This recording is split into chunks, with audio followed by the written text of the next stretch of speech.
Ըստ ձեր նախընտրական ծրագրի միջազգային լեգիտիմությունն եք համարում արտաքին անվտանգության առաջնային գործոն։ Հիշեցնեմ, որ Փաշինյանը լեգիտիմության դերի մասին դեռ խոսել էր 2019 թվականին Ալիևի հետ Վիեննայում։ Խաղաղության համաձայնագիրը ձեր կարծիքով պետք է ունենա իրական միջազգային երաշխավորման մեխանիզմ։ Եթե ոչ,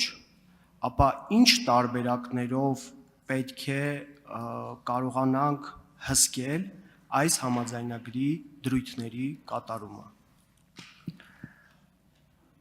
Գիտեք, երաշխավորների ինստիտուտի մասին շատ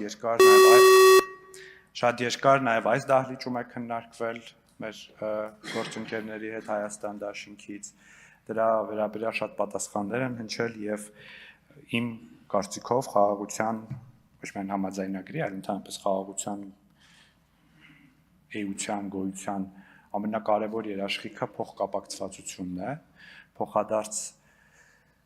շահեր ունենալը եւ այս առումով ես ուրախ եմ, որ նաեւ կան գործնական արդյունքներ, օրինակ Հայաստանի եւ Ադրբեջանի միջև սկսվել է առևտրաշրջանառություն, իհարկե դեռևս միայն Ադրբեջանից Հայաստան, բայց նաև գիտեք, որ օրինակ կապի ոլորտի մեր օպերատորները համաձայնագիր են կնքել, էլեկտրաէներգիայի ոլորտում կան մտքեր համագործակցություն իրականացնելու համար։ Իսկ ինչ վերաբերում է համաձայնագրի հսկմանը, համաձայնագիրը ունի դրա պատասխանը, համատեղ հանձնաժողով պետք է ստեղծվի համաձայնագրի վավերացումից հետո, որը կհետևի համաձայնագրի դրույթների կատարմանը վեճերի դեպքում, եթե այդ վեճերը չեն լուծվում 6 ամիսվա ընթացքում, ապա փոխադարձ համաձայնության կարող են դիմել որևէ երրորդ ինստիտուտի, որը կկարողանա այդ հարցերին պատասխաններ տալ։ Արձագանք Սովետական Միության եւ Գերմանիայի ապրանքաշրջանառությունը 1 միլիարդ մարկ էր։ Հիմա հասկանանք, սա այն զսպող ցուցիչն է, մեխանիզմն է,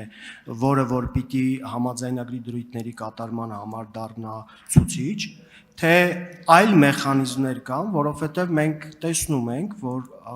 համաձայնագրի հետ կապված խախտումներ են լինում, 6 ամսվա ընթացքում ինչ որ խնդիրները չլուծելու դեպքում դիմելու են այլ կողմերի խաղաղ լուծելու եւ այլնի հետ կապված։ Դուք ո՞նց եք պատկերացնում այն մեխանիզմը, որպեսզի կարողանանք հսկել այս համաձայնագրի դրույթների կատարումը եւ եթե չեն կատարվում, խախտումների հսկման մեխանիզմը ինչպես եք պատկերացնում կամ ինչ մեխանիզմ եք գործարկելու, որպեսզի կարողանաք այդ խախտումները հսկել։ Մենք ունենք արձանագրված խախտումներ։ Պարոն Գևորգյան, համաձայնագիրը դեռ չի վավերացվել եւ դրա խախտումների վերաբերյալ վաղ է խոսելը։ Ես ներկայացրի որն է մեխանիզմը, դրանից բացի որևէ այլ մեխանիզմ չի նախատեսվում, ինչ վերաբերում է զուգահեռ օրինակներին, Ռուսաստանն էլ Ուկրաինայի անվտանգության երաշխավորներ։